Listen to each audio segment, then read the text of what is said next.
Telugu cinema ఇండస్ట్రీకి సంబంధించిన issues మాట్లాడదాం. తాజాగా జానీ మాస్టర్ అనాలా అంటే నేను మాస్టర్ అనదలుచుకోవట్లేదు ఆయన్ని.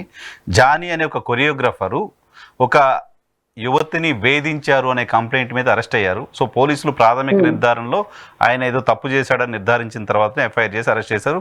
ప్రస్తుతం కస్టడీలో కూడా విచారణ చేస్తున్నారు. సో ఈ ఇష్యూ పైన ఎలా చూస్తారు? సినిమా ఇండస్ట్రీలో ఎవరికైనా ఒక ఆడపిల్లకి అన్యాయం జరిగిందంటే, ఏదైనా మీటూ తరహా ఘటనలు వచ్చాయంటే ఫస్ట్ మొత్తం తెలుగు రాష్ట్రాల మీడియా అంతా మాధవీలత మొహం ముందు కెమెరాలు పెడుతూ ఉంటారు. So you are the icon for that to raise your voice అనమాట. సో ఈ పర్టికులర్ ఇష్యూలో ఏం జరిగి ఉంటుంది అనేది మీ ఆలోచన. తెలుగు సినిమా ఇండస్ట్రీలో కంటిన్యూస్గా జరుగుతూ ఉన్నాయి, ఫుల్ స్టాప్ లేకుండా పోతుంది, కామాలు మాత్రమే ఉంటున్నాయి. ఎందుకు? ఫస్ట్ ఈ ఇష్యూ బయటకు వచ్చిన 2 రోజులు నేనైతే మాట్లాడలేదు మీడియా అడిగినా కూడా. ఎందుకంటే నాకు ఇన్ఫర్మేషన్ లేదు. నేను ఇన్ఫర్మేషన్ లేకుండా నేను మాట్లాడాను. ఎందుకంటే నాకు తప్పు అవుతుంది. అంటే అవుట్ సైడ్ రైటా, ఇటు సైడ్ రైటా, నిజం కేసా, అబద్ధం కేసా, ఫస్ట్ నాకు క్లారిటీ కావాలి. నేను స్టాండ్ తీసుకోవాలి అంటే. ఎందుకంటే తప్పు సైడ్ నేను ఎప్పుడు రాంగ్ స్టాండ్ తీసుకోకూడదు. తర్వాత ఎప్పుడైతే ఫిల్మ్ ఛాంబర్ వారు ప్రెస్ మీట్ పెట్టడం జరిగిందో దెన్ అప్పుడు నాకు అర్థమైంది. ప్రెస్ మీట్ మన సినిమా వాళ్ళు అంత ఈజీగా ఏం పెట్టరు. రోజుకు 100 మంది అమ్మాయిలు వచ్చి కంప్లైంట్ ఇచ్చినా సరే 100 సార్లు ఒక్కసారి కూడా ప్రెస్ మీట్ పెట్టరు. కానీ ఎప్పుడైతే జానీని ఒక మాస్టర్ ప్రెసిడెంట్ పదవి నుంచి సస్పెండ్ చేయడం జరిగిందో, సో ఆ తర్వాత ఈ అమ్మాయి కెరియర్ కి ఎలాంటి ఢోకా లేదు, భరోసా ఇస్తున్నామని చెప్పడం జరిగిందో, ఆ అమ్మాయి సైడ్ న్యాయం ఉందన్న సంగతి నాకు అర్థమైంది. ఆ తర్వాత ఒక 2 రోజులు ర్యాండమ్ గా మాట్లాడిన తర్వాత, సో నా ఓల్డ్ ఫ్రెండ్ నాకు 12 సంవత్సరాలుగా సినిమా ఇండస్ట్రీలో ఉన్నటువంటి ఒక ఓల్డ్ ఫ్రెండ్ గెట్ బ్యాక్ అవ్వడం, ఆ అమ్మాయి తను 1 year నుంచి ఆ అమ్మాయితో, ఎవరైతే అసిస్టెంట్ కొరియోగ్రాఫర్ అమ్మాయితో ట్రావెల్ చేస్తూ ఉండడం, ఆ అమ్మాయి సఫరింగ్ ఎవ్రీథింగ్, అమ్మాయి కన్నీళ్ళు అవ్వచ్చు, ఇంకోటి అవ్వచ్చు, అన్ని చూస్తూ ఉండడం. And she told me yes you are doing right, actually she is the sufferer అని నాకు చెప్పడం. సో ఆ తర్వాత ఆ అమ్మాయిని నేను కాంటాక్ట్ అవ్వడము, సో ఆ అమ్మాయి దగ్గర నేను ఇన్ఫర్మేషన్ తీసుకోవడము. సో మొత్తం ఇలా జరిగి, సో నా ఐఎమ్ ద ఆ అమ్మాయి మీడియా ముందుకు రాదలుచుకోలేదు. ఎందుకంటే ఆ అమ్మాయికి ఇంత పెద్ద కేసు అవుతుంది, ఆ అమ్మాయికి నిజంగా తెలియదు. ఇప్పుడు ఆ అమ్మాయికి స్ట్రెస్ ఎక్కువగా ఉంది. మీడియా వాళ్ళు స్ట్రెస్ పెడుతున్నారు, రోజు పోలీస్ స్టేషన్ చుట్టూ తిప్పుతున్నారు, ఆ అమ్మాయిని సైకాలజిస్టులు చుట్టూ తిప్పుతున్నారు, మానసిక స్థితి ఎలా ఉందని చెప్పేసి. అండ్ ఫిల్మ్ ఛాంబర్ కి పిలిపిస్తూ ఉన్నారు. At the same time YCP వాళ్ళ సపోర్ట్ తీసుకో, నీకు చాలా బాగుంటుంది అని చెప్పేసి అమ్మాయిని ఫోర్స్ చేస్తున్నారు. జనసేన వాళ్ళేమో నువ్వు బయటికి రా, నువ్వు ఏదైనా చెప్పు, అప్పుడే మాకు ప్రూఫ్లు చూపించు అనేది. ప్రతి ఒక్కరికి ప్రూఫ్లు ఎందుకు చూపించాలి? ఆ అమ్మాయి కోర్టులో కదా ప్రూఫ్లు చూపించాల్సింది. సో ఇంత స్ట్రెస్ లో అమ్మాయి నలిగిపోతుంది. ఇందాక కూడా మాట్లాడడం జరిగింది. ఏం మాట్లాడారండి? ఏంటి అమ్మాయి స్టేట్ ఆఫ్ మైండ్ ఏంటి? స్టేట్ ఆఫ్ మైండ్ అయితే ఇప్పుడైతే చాలా స్ట్రాంగ్ గా కాన్ఫిడెంట్ గా ఉంది. సో చాలా బ్రీఫ్ గా అన్ని ఛానల్స్ లో చెప్పేసాను, బట్ మళ్ళీ మీకు చెప్పాలి కాబట్టి, when she was 16 years old ఒక డాన్స్ ప్రోగ్రామ్ కోసం ముంబై వెళ్ళడం జరిగింది. ఏరోప్లేన్ లో ఉన్నప్పుడు ఆ అమ్మాయికి అతని ఆధార్ కార్డుని బ్యాగ్ లో పెట్టుకో అని చెప్పి ఇవ్వడం జరిగింది. రాత్రి ఎప్పుడు అరౌండ్ 11:30, 12 o'clock కి నా ఆధార్ కార్డు తీసుకొని రూమ్ కు రా అని చెప్పడం జరిగింది. సో అదే హోటల్లో ఆ అమ్మాయికి రూమ్ ఇవ్వడం కాబట్టి ఆ కార్డు తీసుకొని అతని రూమ్ కి వెళ్ళడం జరిగింది. మాటల్లో పెట్టి అమ్మాయి డ్రెస్ ఫిట్ చేయడానికి ప్రయత్నించడం జరిగింది. ఆ అమ్మాయి భయము, బాధ, ఏడుపు, because which is unexpected thing. Even ఆ అమ్మాయికి 25 ఏళ్ళు అయినా సడన్ గా ఇవన్నీ చాలా, ఒక సినిమా ఇండస్ట్రీలోనే కాదు అండి, బయట కూడా చాలా సందర్భాల్లో అలా కలిసి కూర్చొని మాట్లాడేటప్పుడు ఒక రాత్రి సమయంలో అమ్మాయి మీద మాట్లాడుతూ చేయి వేయడాలు, బట్టలు ఇప్పే ప్రయత్నాలు చేయడాలు, ఇది చాలా చాలా చాలా చాలా సందర్భాల్లో జరుగుతూ ఉంటుంది. కానీ ప్రతి అమ్మాయి పొద్దున్న లేచి పోలీస్ స్టేషన్కి వెళ్ళి కేసులు పెట్టాలని అనుకోదు. అయితే కాంప్రమైజ్ అవుతుంది లేదా ఏడుస్తుంది. ఈ 2 ఆప్షన్లు తప్ప పోలీస్ స్టేషన్ అనే ఆలోచన సహజంగా మన ఎవరికి రాదు. ఎందుకంటే పోలీస్ స్టేషన్ మెట్లెక్కితే మానభంగాన్ని 100 సార్లు జరిగినాయి వాళ్ళు అడిగే ప్రశ్నలకు. కాబట్టి అంత రిస్క్ మన భారతదేశంలో ఆడపిల్లలు అంత ఈజీగా ఏం తీసుకోరు. ఈవెన్ ఫారిన్ కంట్రీస్ లో కూడా తీసుకోరు. ఈవెన్ దో అక్కడ చాలా ఈజీగా క్వశ్చన్స్ అడిగినప్పటికీ, చాలా రాయల్ ట్రీట్మెంట్ గా కూర్చోబెట్టి ఫ్రెండ్లీ పోలీసింగ్ చేసినప్పటికీ కూడా అక్కడ కూడా ఎవరు వెళ్ళరు. చాలా వరకు జరిగిన అంశాలన్నీ మనసులో పెట్టుకుంటారు. సో ఆ తర్వాత అమ్మాయి ఏడవడము, ఏం కాదని చెప్పేసి అలా ఇలా చేసి ఓవరాల్ గా ఆ అమ్మాయిని ఫిజికల్ అసాల్ట్ చేయటం, అది వెళ్ళేసేసి ఆ అమ్మాయి ఇంకొక కొరియోగ్రాఫర్ అసిస్టెంట్ బాయ్ కి చెప్పడము, ఇవన్నీ ఇక్కడ కామనే. అయితే అడ్జస్ట్ అయ్యి కాంప్రమైజ్ అయిపో, లేకపోతే వదిలేసి వెళ్ళిపో, వేరే ఆప్షన్ ఏం లేదు. ఉన్నవి 2 ఆప్షన్లు. నేను కూడా పైకి రావాలనుకుంటున్నాను చెప్పడం, వెళ్ళి తల్లిదండ్రులకు చెప్పుకోలేని పరిస్థితి. ఫైనల్ గా ఏమైంది, నేనేం చేయగలను, కాంప్రమైజ్ అవ్వాలి, నేను డాన్సర్ అవ్వాలి. So she compromise. And then he started telling her, you are my wife, నేను నిన్ను ముట్టుకున్నాను కాబట్టి నువ్వు నా వైఫ్, నేను నిన్ను పెళ్లి చేసుకుంటే నేను జన్నత్కి వెళ్తాను, లేకపోతే నాకు చాలా బ్యాడ్ జరుగుతుంది, నేను గ్రో అవ్వలేను లైఫ్ లో, ఇప్పటికి చాలా కష్టపడి గ్రో అయ్యాను. సో ఇలా చెప్పుకుంటూ రావడం. భార్య అనగానే ఎవరితైనా నమ్ముతుంది. 25 ఏళ్ళ 30 ఏళ్ళైనా నువ్వు నా భార్య అని 10 సార్లు చెప్తే నమ్ముతుంది. అలాగే ఒక పెళ్ళైన ఆడది ఒక 25 ఏళ్ళ కుర్రోడ్ దగ్గరకు వచ్చి నువ్వు నాకు చాలా నచ్చావు, నిన్నే భర్తగా ఫీల్ అవుతున్నా అంటే ఆడు కూడా నమ్ముతాడు. Vice versa in the society, that is quite natural. ఎలా నమ్ముతుంది, ఎందుకు నమ్ముతుంది అంటే మనుషుల పనే నమ్మడం. అంతకంటే మనిషికి వేరే పనేం లేదు. ఖచ్చితంగా నమ్మే తీరాలి, ఎవరో ఒకరిని నమ్ముతారు, నమ్మకమే మనిషి జీవితం. సో అలా వాళ్ళు ట్రావెల్ చేయడం జరిగింది. ఆ అమ్మాయి కూడా సరే నా భర్త అని ఫీల్ అయింది, ఫిక్స్ అయింది, ట్రాన్స్ లో ఉంది. ఆ తర్వాత అతను ముస్లిం గా ఎలా మారాలని అతను ట్రైనింగ్ ఇవ్వడం, మౌలా వీడియోలు చూపించి దానికి ట్రైనింగ్ ఇవ్వడం, ఆ ట్రాన్స్ లో పూర్తిగా అమ్మాయి ఉండిపోవడం 18 ఏళ్ళు వచ్చే వరకు. అండ్ దెన్ ఆ అమ్మాయి పూజలకు 1 year పాటు దూరం అవ్వడం, అది వాళ్ళ ఇంట్లో తెలియడం, వాళ్ళ ఇంట్లో వాళ్ళు బ్రెయిన్ వాష్ చేయడం. డెఫినెట్ గా చేస్తారు పేరెంట్స్ అనే వాళ్ళు. కులంగాని కులమోని ప్రేమిస్తేనే బ్రెయిన్ వాష్ చేస్తారు, లేదా స్థాయి వాడిని ప్రేమిస్తేనే బ్రెయిన్ వాష్ చేస్తారు. అసలు అన్ని స్థాయిలో ఉన్నా సరే పేరెంట్స్ నచ్చకపోయినా కూడా బ్రెయిన్ వాష్ చేస్తారు, క్వైట్ న్యాచురల్. అలా ఆ అమ్మాయి పేరెంట్స్ బ్రెయిన్ వాష్ చేయడం జరిగింది. Then she realized, why should I change, why should I convert.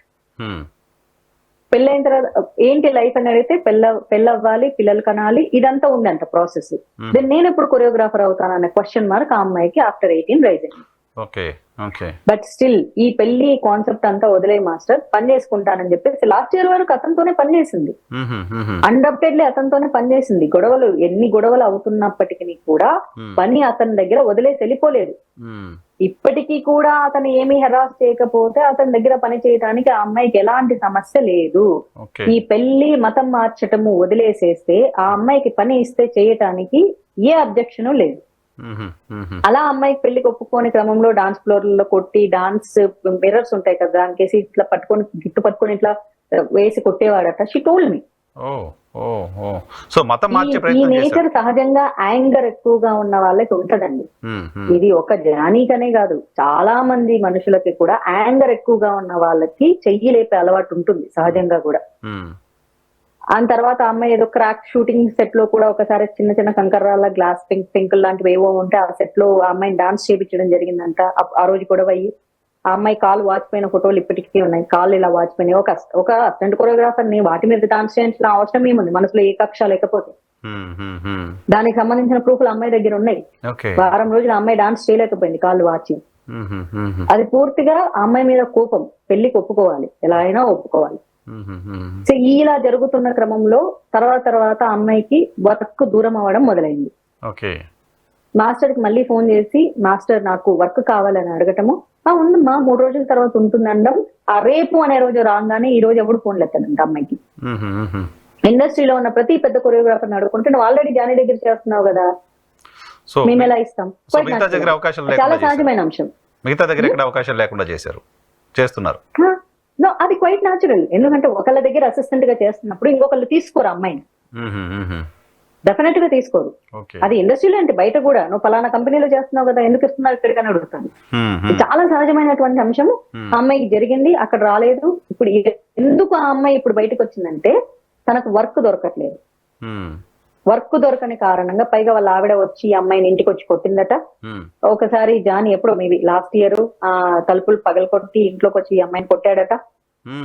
And ఎప్పుడో ర్యాండమ్ పర్సన్స్ వచ్చేసి చెప్తూ ఉంటారంట, చెప్పాను కదా పెట్టుకోవద్దని చెప్పాను కదా, నువ్వు పైకి రావు, ఎందుకు నీకు గోలా, కాంప్రమైజ్ అయిపో అని ఒక ర్యాండమ్ అన్నోన్ పర్సన్ వచ్చి చెప్పేసి వెళ్ళిపోతాడంట. So she couldn't able to take it. ఇంకా కానీ సమాజం దాన్ని వేరే రకంగా బాగా ఉన్నన్నాళ్ళు ఉంది, పడుకున్న వాళ్ళు ఇక్కడ ఎవరు 16 ఏళ్ల నుంచి ఇప్పటి వరకు అమ్మాయికి ఇప్పుడు ఎంత 21 క్రాస్ అయింది. దాదాపు 5 ఏళ్లుగా ఆయన వేధిస్తుంటే, అత్యాచారం చేస్తుంటే, హింసిస్తుంటే ఇంతకాలం 5 ఏళ్లుగా వేధించలేదు. అదే చెప్తున్నాను, మొదటగా జరిగింది అత్యాచారము. అంతే కదా. అమ్మాయికి ఆ రోజు ఇష్టం లేదు అంటే 5 ఏళ్ల పాటు అయిష్టంగానే ఉన్నట్టు కదండి. 5 ఏళ్ల పాటు భార్య అంటే లేదు, భార్య అంటే ఒప్పేసుకుంది, నమ్ముతారు. నువ్వు నాకు ఇష్టం కాబట్టి నేను నిన్ను ఇలా చేశాను, అప్పుడే నిన్ను నా భార్యను చేసుకోగలను అనేస్తే ఎవరితైనా నమ్ముతుంది. దానికి 16 ఏళ్ళు అక్కర్లేదు. 16 ఏళ్ల పిల్ల నమ్మడం పెద్ద వింత విడ్డూరం కాదు. ఆ అమ్మాయి భార్య అంటే నమ్మింది, అతనితో ఉంది. ఇప్పుడు కూడా అతను భార్యను చేసుకోవాలని అనుకుంటున్నాడు కదా. తర్వాతే గొడవలు స్టార్ట్ అయ్యాయి. ఇప్పుడు కూడా అతను భార్యను చేసుకోవాలని అనుకుంటున్నాడు కదా. when she was 18 అప్పటి నుంచి గొడవలు. when she said no for marriage అప్పటి నుంచి గొడవలు అవుతున్నాయి. గొడవలు అప్పటి నుంచి అవుతున్నాయి. లాస్ట్ ఇయర్ లైవ్ గా ఒకళ్ళనొకళ్ళు కలుసుకోవడం, కాల్స్, మెసేజ్లు ఎప్పుడైతే సుకుమార్ గారు పంచాయతీ పెట్టారో అప్పటి నుంచి జానీ దగ్గర నుంచి ఈ అమ్మాయికి కాల్స్ ఆగిపోయినాయి, మెసేజెస్ ఆగిపోయినాయి. నియర్లీ ఒక 10 months నుంచి ఆ కాల్స్ అన్ని ఆగిపోయినాయి. ఎందుకంటే పుష్ప ఒక డాన్స్ ఫ్లోర్ సెట్ లో ఇతను వెళ్ళడము, మేనేజర్లు బయటకు పంపించడం, ఈ అమ్మాయితో గొడవ పడ్డము, అదంతా ఏంటి ఆయనకు తెలుస్తుంది కదా, ఒక డాన్స్ సెట్ లో ఏం జరుగుతుందని ఆయనకు తెలిసి మేబీ ఆయనకు చెప్పింటాడు అవసరమా ఇదంతా అని చెప్పేసి. అప్పటి నుంచి అతని దగ్గర నుంచి కాల్స్ ఆగిపోయినాయి అంట. కానీ దాని తర్వాత ఇలా ర్యాండమ్ పీపుల్ వచ్చేసి నీకు పెట్టుకుంటే అవ్వదు ఇండస్ట్రీలో, నువ్వు పైకి రావు, నువ్వు అది చేయలేవు ఇది చేయలేవు అని చెప్తుంటే అట్ ద సేమ్ టైం అప్పుడు కూడా మళ్ళీ కాల్ చేసి అడిగేదంట, మాస్టర్ నాకు వర్క్ ఇప్పించండి, మాస్టర్ వర్క్ ఇప్పించండి అంటే ఇప్పిస్తానండం వాళ్ళు ఫోన్లు స్విచ్ ఆఫ్ చేసి. నాకు ఒక పాయింట్ అర్థం కాలేదు. ఇప్పుడు అమ్మాయి 16 years అప్పుడు అతను అత్యాచారం చేసే ప్రయత్నం ఏదో చేశాడు, అమ్మాయి ఒప్పుకోలేదు. తర్వాత ఎవరో చెప్పారు ఒప్పుకుంది, నువ్వు నా భార్య అని చెప్పాడు. అమ్మాయి ఓకే అనుకుంది, పెళ్లి చేసుకుంటాడు అనుకుంది, తను కూడా ఓకే అని తనకు భార్యగా ఉండడానికి.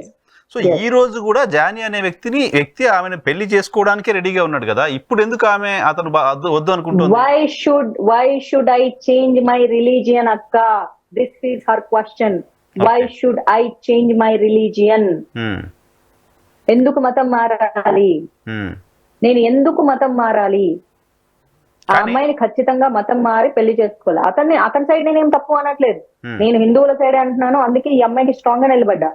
వాళ్ళ యొక్క ఖురాన్ ప్రకారము ఒక హిందూ అమ్మాయిని పెళ్లి చేసుకుంటే, కాఫీర్లను పెళ్లి చేసుకుంటే వాళ్ళకి స్వర్గం ప్రాప్తించదు. ఎప్పుడైతే మతం మార్చి పెళ్లి చేసుకుంటారో ఆ అమ్మాయి ఇస్లాం మతాన్ని స్వీకరిస్తుందో అప్పుడే వాళ్ళ దేవుడు వాళ్ళని అంగీకరిస్తాడు, వాళ్ళకి స్వర్గాన్ని ప్రాప్తిస్తాడు. ఒక నిమిషం ఇదే అమ్మాయికి చెప్పాడంట. జానీ మొదటి భార్య కూడా హిందూ, సుమలత గారు. అవును, ఆవిడ మాట్లాడిన వీడియో ఏదో చూసాను నేను. ఆవిడేం చెప్తుంది, నన్ను మతం మారమని ఫోర్స్ చేయలేదు, మా అమ్మ వాళ్ళంతా ఇప్పటికి హిందువులుగానే ఉన్నారు, నేను మా అమ్మ దగ్గరికి వెళ్ళినప్పుడు సుమలతగానే ఉంటాను, ఇప్పటికి నేను సుమలతగానే మీ అందరికీ తెలుసు, జానీ దగ్గర ఉన్నప్పుడు ఆ ఇంట్లో ఉన్నప్పుడు మాత్రమే నా పేరు అయేషా అని చెప్తున్నారు ఆవిడ. అంటే ఆవిడ మొదటి భార్యని మతం మార్చుకోమని ఫోర్స్ చేయని జానీ ఈవెన్ ఎందుకు చేసుంటారు? దాని ఫోర్స్ అనరు, ట్రాన్స్ లోకి తీసుకెళ్దాం అంటారు. ఇప్పుడు ఆవిడ కూడా ట్రాన్స్ లోకి వెళ్ళే కదా వచ్చింది. మా ఇంటికి వెళ్ళినప్పుడు సుమలతగా ఉంటానంటే వాళ్ళ ఇంట్లో వాళ్ళు పీకుతారు, నేను ఆయేషాని ఎందుకు పిలుస్తానంటది సొంత తల్లి. నేను పెట్టిన పేరే పిలుస్తాను, పేరు పెట్టి పిలిచినంత మాత్రాన మతం మారకుండా అవ్వదు కదండి. ఇంట్లో అమ్మా నాన్న మనం పేరు పెట్టి పిలిచినంత మాత్రాన మతం మారట్లేదు. మరి ఎందుకు ఆవిడ మొహం మీద బొట్టు పోయింది, ఎందుకు ఆవిడ మెళ్ళలో తాలి బొట్టు పోయింది? మతం మారకపోతే. సింపుల్ లాజిక్, విజువల్ గా కనిపిస్తూ ఉన్నాయి కదా మనకు, ఇంకేం కావాలి అంతకంటే సాక్ష్యాలు? మరి అంత హిందూ ధర్మం ఫాలో అయ్యే ఆవిడైతే బొట్టు తాలిబొట్టు పోకూడదు కదా. నాకు తెలిసిన వాళ్ళు చాలా మంది ముస్లిం అబ్బాయిలు పెళ్లి చేసుకున్న అమ్మాయిలు still they living as the Hindu అమ్మాయిలు అందరూ. వాళ్ళకి బొట్టు తాలిబొట్లు పోలేదే, వాళ్ళు పూజలు చేసుకుంటారు, వాళ్ళు గుడికి వెళ్తారు, వాళ్ళు అన్ని చేస్తారు. ఇక్కడ ఆడపిల్లలు ఒక మగవాడిని మాత్రమే ప్రేమిస్తారు.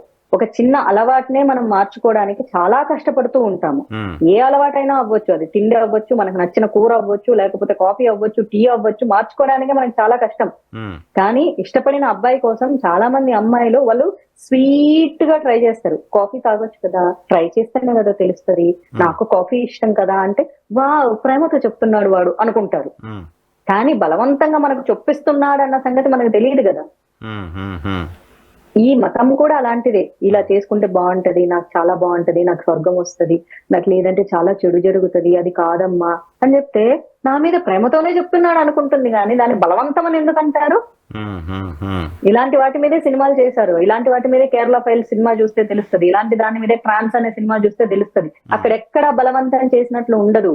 That's a trance in the name of love, in the name of love which is a trance. మీరు చెప్తున్నట్టుగా నాకు తెలియదు ఖురాన్, కానీ మీరు చెప్తున్నట్టుగా మతం మార్చి చేసుకుంటేనే వాళ్ళకి జన్నత్ వస్తుంది, లేకపోతే ఉండదు అని చెప్తున్నారు. 100% రైట్. సో ఒక ముస్లిం అబ్బాయి నిజంగానే ఒక అమ్మాయిని ప్రేమించినప్పుడు, వాళ్ళిద్దరూ పెళ్లి చేసుకోవాలనుకున్నప్పుడు, సో అతని రిలీజియన్ ప్రకారం అమ్మాయిని చేసుకుంటే అతనికి దేవుడు స్వర్గం ఇవ్వడు అనుకున్నప్పుడు ఆ అమ్మాయిని మతం మార్చమని అడగడం అనేది ఎలా రాంగ్ గా చూస్తాం? తప్పు కదా. ఆ అమ్మాయి ప్రేమించిన వ్యక్తినే కదా, వ్యక్తిని గాని అతని మతాన్ని కాదు కదా. మీకు నచ్చిన కలర్ నాకెందుకు నచ్చాలి? నచ్చకూడదు కదా. మీ ఇష్టాలు మీవి, నా ఇష్టాలు నావి. కానీ నేను ఒక వ్యక్తిని ఇష్టపడ్డాను, జీవితం బాగుంటుందని ఇష్టపడ్డాను. అది కూడా అది నిజమైన ఇష్టం అసలు ఎక్కడుందండి? నేను దీనికి ఒక సింపుల్ ఎగ్జాంపుల్ చెప్తానండి. ఇద్దరు భార్యాభర్తలు ఉంటారండి, వాళ్ళు 10 ఏళ్ళు కలిసి కాపురం చేస్తారు. తర్వాత 10 ఏళ్ల తర్వాత వాళ్ళకి మధ్యలో గొడవలు వస్తాయి. ఆ గొడవలు వచ్చినప్పుడు ఆ భార్యను కూర్చోబెట్టి అడిగితే డే 1 నుంచి అతను చేసిన మిస్టేక్స్ అని చెప్తుంది. 100% డే 1 నుంచి మిస్టేక్స్ అన్ని చెప్తుంది. So, ఇన్ని baby- రోజులు మీరు హ్యాపీగానే ఉన్నారు కదా అని అడిగితే కూడా ఏమంటది, ఉన్నాను, ఎందుకంటే అతను నా భర్త కాబట్టి కాంప్రమైజ్ ఉన్నాను. కానీ డే 1 ఏం చేశాడో తెలుసా, డే 10 ఏం చేశాడో తెలుసా, ఆ రోజు నాకు ఇష్టం లేకపోయినా, నాకు మూడ్ లేకపోయినా నా మీద చెయ్యేసి నన్ను బలవంతం చేశాడు తెలుసా అని తన కడుపులో బాధ అంతా కక్కుతుంది. అది అది అది పేరెంట్స్ ముందైనా కక్కుతుంది, ఫ్రెండ్స్ ముందైనా కక్కుతుంది, లేదా పోలీస్ స్టేషన్ మెట్లెక్కి కోర్టు ముందు జడ్జి ముందు విడాకులు తీసుకునే క్షణంలో అయినా నాకు పెళ్ళైన 10వ రోజే నాకు ఇష్టం లేకుండా నా భర్త నా మీద చెయ్యి వేశాడు, ఆ రోజు నేను మానసికంగా ఎంత క్షోభకు గురయ్యాను, అయినా సరే నా భర్తే కదా అని మన్నించాను అని చెప్పేసి ఇలా మన్నించుకుంటూ నేను 10 సంవత్సరాలు కాపురం చేసుకుంటూ వచ్చాను. హ్యాపీగా లేనంటే మధ్య మధ్యలో ఉన్నా, ఎందుకంటే adjustment compromise is all about life. కానీ when it comes to end ఖచ్చితంగా డే 1 నుంచి మొదలు పెట్టి చెప్తుంది ఆడది, నేను ఆ రోజు ఇంత కష్టపడ్డా, ఈ రోజు ఇంత కష్టపడ్డా, ఆ రోజు క్షోభను అనుభవించా. కానీ మనిషి మొదటి రోజు క్షోభని రోజంతా 365 days గుర్తు పెట్టుకుంటూ గడవాలంటే మన జీవితంలోనే రోజు బోల్డ్ నేర్పులు ఉంటాయి. రోజు ఏడుస్తూ కూర్చోలేం కదా. ఆ అమ్మాయి కూడా వెన్ షీ రీచ్డ్ పోలీస్, అలా ఆ అమ్మాయి మొదటి రోజు నుంచి ఏం జరిగిందో చెప్పుకుంటూ వచ్చింది. అండ్ పోలీసులు పిచ్చోళ్ళు కాదు, ఆ అమ్మాయి ఏజ్ ని కన్సిడర్ చేసి పోక్సో పెట్టడం జరిగింది. పోలీసులు పిచ్చోళ్ళు అంటారా అండి, వాళ్ళ ఉద్యోగాలు పోవా పోక్సో పెట్టాలంటే? ఇంకొకటి 16 ఏళ్ల అమ్మాయిని ఓ 36 ఏళ్ల మగవాడు శారీరకంగా వాడుకున్నాడంటే ఖచ్చితంగా మభ్యపెట్టి వాడుకోవాలి, లేదా బలవంతం చేసి వాడుకోవాలి, లేదా బెదిరించి వాడుకోవాలి. వేరే ఆప్షన్ ఏముంది? ఆ అమ్మాయికి 30 ఏళ్ళు అయితే విత్ కన్సెంట్ పోయారు అనుకోవచ్చు. ఈవెన్ దో విత్ కన్సెంట్ పోవాలన్నా అతని మీద అతనికి అమ్మాయికి భయంకరమైనటువంటి క్రష్, అతను అద్భుతమైన అందగాడు అయిందాం. అదేమీ లేదు కదా. సో అతను ఆ అమ్మాయి నిజంగా ఇష్టపడి పెళ్లి చేసుకోవాలన్నప్పుడు మళ్ళీ నాకు ఈ మతంలో ఏదో నరకం వస్తుందో ఇంకేదో అనేది అతను వదిలేయాలి దాన్ని. ఖచ్చితంగా వదిలేయాలి. అది ఇప్పుడు ఆ అమ్మాయి అంశం ఏంటంటే, అమ్మాయికి మతం మారడం ఇష్టం లేదు, పెళ్లి చేసుకోవడం ఇష్టం లేదు, పెళ్లి చేసుకున్న తర్వాత పిల్లలు కూడా కనాలట. ఆ టాపిక్స్ కూడా అయ్యాయంట ఓవరాల్ గా చాలా సార్లు. సో అమ్మాయి కెరీర్ ఇంకా నేను ఎప్పుడు కొరియోగ్రాఫర్ అవ్వాలి, నేను కూడా ఇప్పుడు వాళ్ళ వైఫ్ లాగా అయిపోతా. అమ్మాయి ఆ మాట కూడా ఉంది, ఇప్పుడు నేను వాళ్ళ వైఫ్ లాగా అయిపోతాను కదా, నాకు డ్రీమ్స్ ఉన్నాయి అంటుంది. మరి ఆ అమ్మాయి డ్రీమ్స్ మీద కొట్టకూడదు కదా. ఇప్పుడు ఆ అమ్మాయి డబ్బు డిమాండ్ చేయట్లేదు, అమ్మాయి ఏమి డిమాండ్ చేయట్లేదు, లోకులు పలుకాకులు వాగుతూనే ఉంటారు. వాడుకున్న రోజులు ఏం వాడుకుంది? నిజం చెప్పాలంటే జానీ ఇప్పుడు రెండు అంశాలు ఆవిడ చెప్పింది, ఆయేషా అనే ఆవిడ. ఢీ షోలో ఎంతమందితో పడుకుందో ఏమో అని. మరి అంత మందితో పడుకున్న అమ్మాయిని మరి మీ ఆయన ఎందుకు పెళ్లి చేసుకోవాలనుకున్నాడు? It is a contradiction. అక్కడే కాంట్రడిక్టరీ వస్తుంది కదా.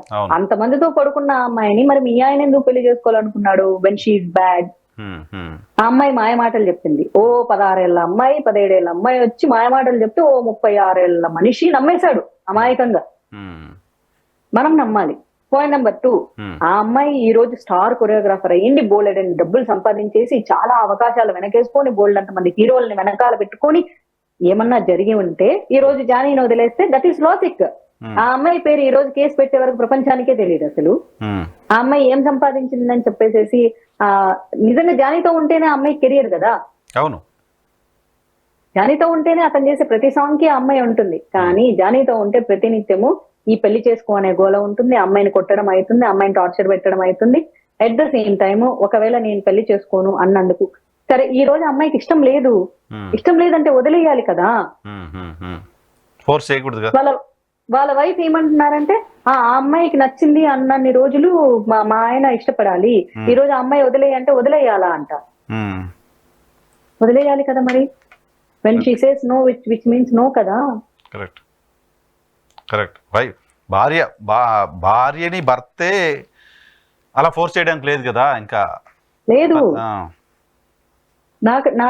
నాకు ఇన్ని రోజులు నీతో కాపురం చేశాను, నువ్వంటే నాకు ఇష్టం లేదు, నన్ను వదిలేసయ్యి అంటే అతనికి ఆప్షన్ ఏముంది? బతిలాడుకుంటాడు, బుజ్జగించుకుంటాడు, కాళ్ళు పట్టుకుంటాడు, అది లేదు. అప్పటికీ కాంప్రమైజ్ అవ్వకపోతే వదిలేసేయాలి. ఇంకా ఏం చేస్తాడు? రైట్. అయితే ఈ మొత్తం వ్యవహారాన్ని కాంప్రమైజ్ చేయించే ప్రయత్నం సినిమా ఇండస్ట్రీ వైపు నుంచి జరుగుతోంది. కొంతమంది పెద్దలు రంగంలోకి దిగారు, అమ్మాయితో మాట్లాడుతున్నారు, అమ్మాయిని కాంప్రమైజ్ అవ్వమని ఫోర్స్ చేస్తున్నారు అంటున్నారు. సో అటువంటి పరిస్థితులు ఉందా? రాష్ట్ర అమ్మాయి పైన ఒత్తిళ్లు వస్తున్నాయా? కాంప్రమైజ్ చేసుకోమని అడుగుతున్నారా?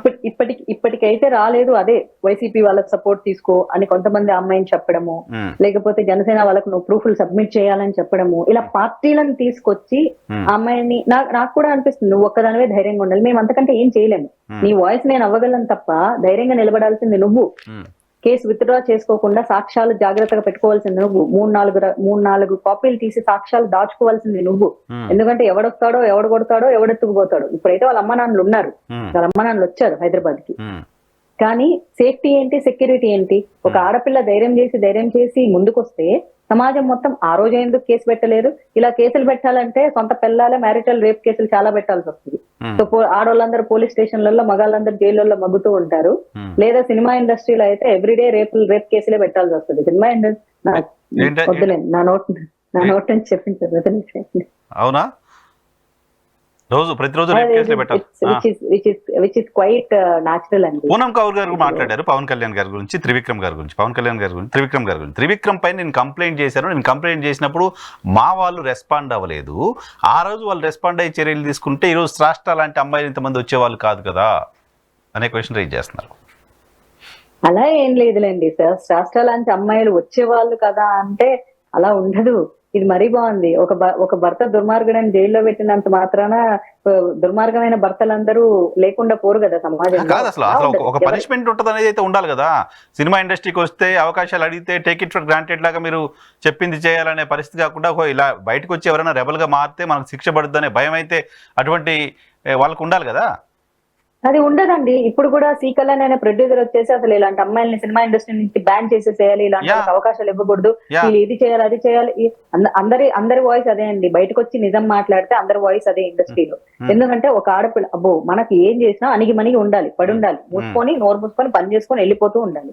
నేను చెప్తున్నాను కదండి, ఇప్పుడు నేను వాయిస్ ఇలా మాట్లాడుతాను. నేను మాట్లాడిన రోజుల్లో కూడా పెద్ద తెలుగు వాళ్ళకి పొడిచే అవకాశాలు ఏం లేవు. కానీ నేను బేసికల్లీ నా చిన్నప్పటి నుంచి నాది రెబలిస్టిక్ నేచరే. కానీ సినిమా ఇండస్ట్రీలో నోరు మూసుకొని ఉన్నాను అవకాశాలు పోతాయని. కానీ ఎన్నాళ్ళు వేచి చూసిన అవకాశాలు రానప్పుడు నిజం మాట్లాడాల్సి వచ్చింది అంతే. నేను అంతేగాని నేనేం రెబలిస్టిక్ గా కొత్తగా నేను మారలేదు. బై బర్త్ నేచర్ ఇంతే నాది. అండ్ ఇక్కడ ఏంటంటే కుళ్ళు జోకులు వేస్తే నోరు మూసుకొని ఉండాలి, నిన్ను హ్యూమిలియేషన్ చేస్తే నువ్వు నోరు మూసుకొని ఉండాలి. నీ దగ్గర ఎందుకు నన్ను కూడా సినిమా ఇండస్ట్రీలో చాలా నీకు ఆ పర్ఫ్యూమ్ తెలుసా? నాకు తెలియదంటే హే నీకు ఆ పర్ఫ్యూమ్ బ్రాండ్ కూడా తెలీదా? పువర్ గర్ల్ అంటే ఇప్పుడు పర్ఫ్యూమ్ బ్రాండ్ తెలియకపోతే నేను పాష్ కాదు, నేను రిచ్ కాదు.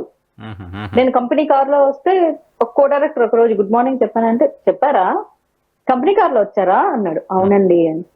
కంపెనీ కార్ లో వస్తే ఎవరు గుర్తుపడతారండి? అందరు ఆర్టిస్టులు అందులోనే వస్తారు కదా. కొనుక్కోండి మీరు కూడా హీరో గారు లాగా కొత్త కారు, అప్పుడు మేడం వచ్చిందని చెప్పి గుడ్ మార్నింగ్ చెప్తాం.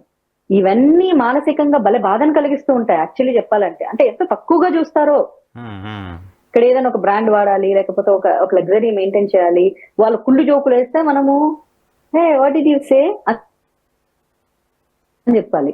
అదే కనుక మనం హర్ట్ అయ్యి డోంట్ జోక్ లైక్ దిస్ అంటే గనక అబ్బో ఈ పిల్ల చాలా కాంప్లికేటెడ్, షీస్ వెరీ కాంప్లికేటెడ్, వద్దు ఈ అమ్మాయి వద్దు మనకు, ప్రతిదీ కాంప్లికేటెడ్ గా తీసుకుంటుంది. పార్టీలకు పోవాలి, సో పార్టీల్లో వాళ్ళు ఎక్కడ చేసినా మనం గమ్ముగా ఉండాలి.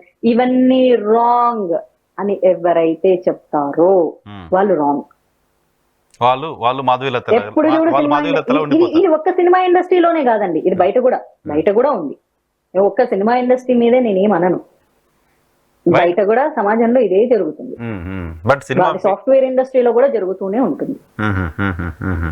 పార్టీలకు వెళ్ళినప్పుడు వాళ్ళ పై ఆఫీసర్ వచ్చేసి, లేకపోతే వాడు పై పొజిషన్ వాడు వచ్చేసేసి పార్టీలో అమ్మాయి మీద చేస్తూ నోరు మూసుకోండాలి, లేదంటే రేపటి నుంచి నరకం చూపిస్తాడు అమ్మాయికి. సో ఇట్స్ క్వైట్ న్యాచురల్ అండి అది.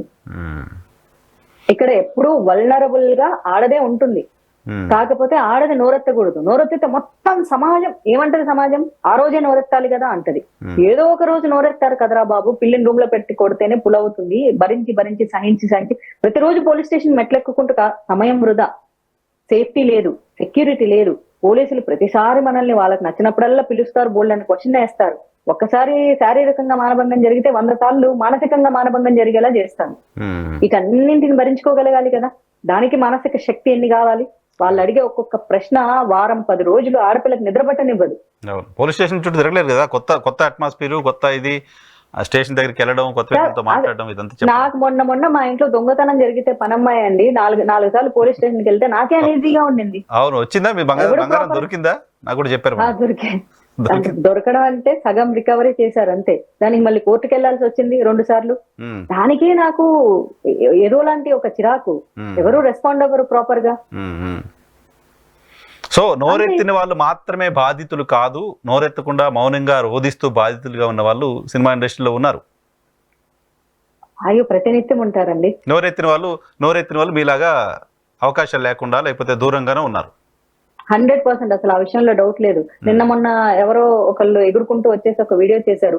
చాలా టాలెంట్ ఉన్న వాళ్ళు చాలా మంది ఉన్నారు. అంత టాలెంట్ ఉన్న వాళ్ళు కూడా ఒకళ్ళ దగ్గర లొంగకుండా వంగకుండా వాళ్ళు అసలు కెరియర్ కూడా వదిలేసి వెళ్ళిపోయి వేరే ఫీల్డ్ లో బతుకుతున్నారు. అలా ఉంటది నిజాయితీ అంటే. అంటే ఏం చెప్పాలనుకుంటున్నారు? ఒకళ్ళ కింద లొంగకుండా ఇప్పుడు నేను కూడా వేరే ఫీల్డ్ లోనే పని చేసుకుంటున్నాను లేండి. అంటే ఎండ్ ఆఫ్ ద డే వీళ్ళు ఏం చెప్తున్నారంటే మీరు లొంగకుండా వంగకుండా ఎదిరించండి, ఆ రోజే ముఖం మీద తిట్టి మీకు ఇష్టమైన ఈ రంగాన్ని వదిలేసి మీకు ఇష్టం లేని ఎక్కడో చోట బతకండి, మీ బతుకులు బతకండి అనేగా చెప్తున్నారు.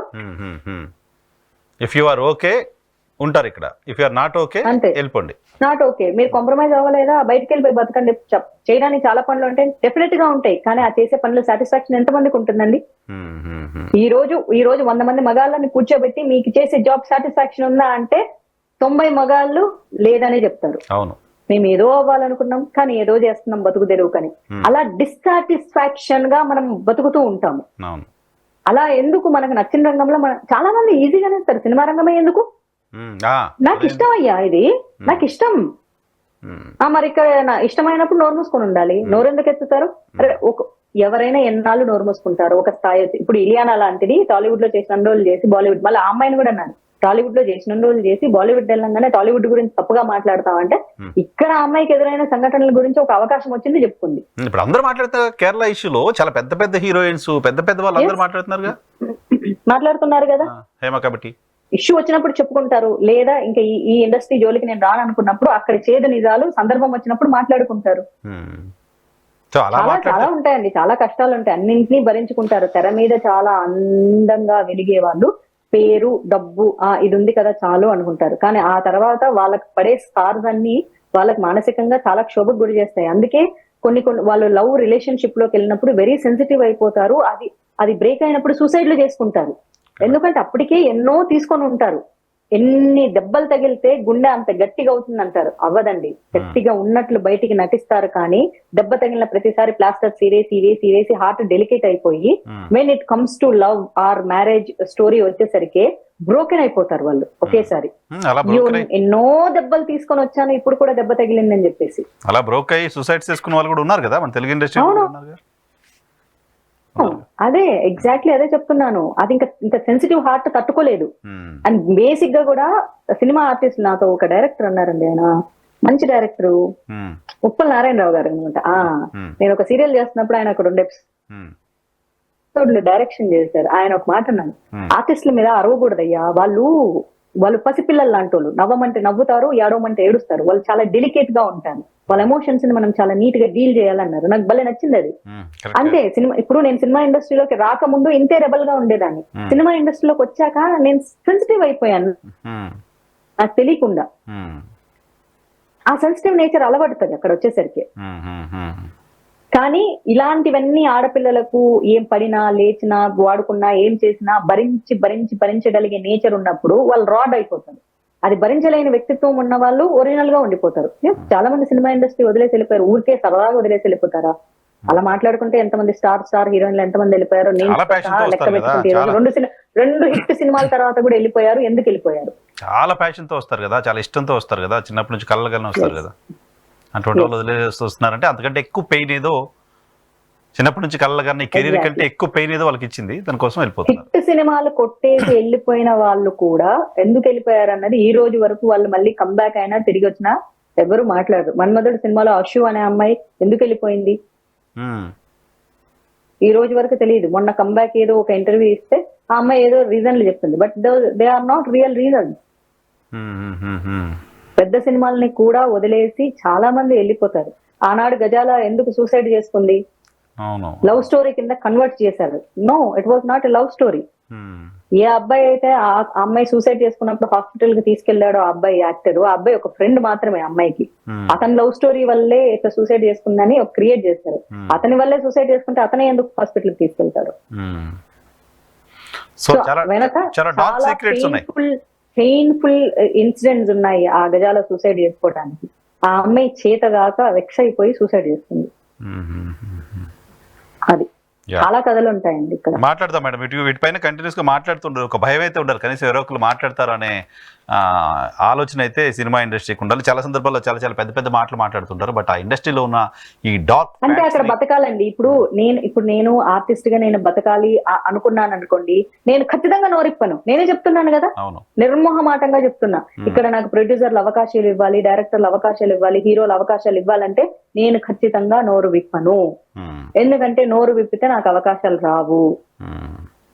నాకు ఈ రోజు చాలా ధైర్యం. ఈ రోజు కాకపోతే రేపు, రేపు కాకపోతే ఎల్లుండి, లేదా నాకు 50 ఏళ్ళు వచ్చిన తర్వాత ఆ రోజు నాకు డబ్బులు వస్తే నేను 50 ఏళ్ళకి తగ్గ పాత్రలు నేనే నిర్మించుకొని నేనే సినిమాలు తీసుకుంటా.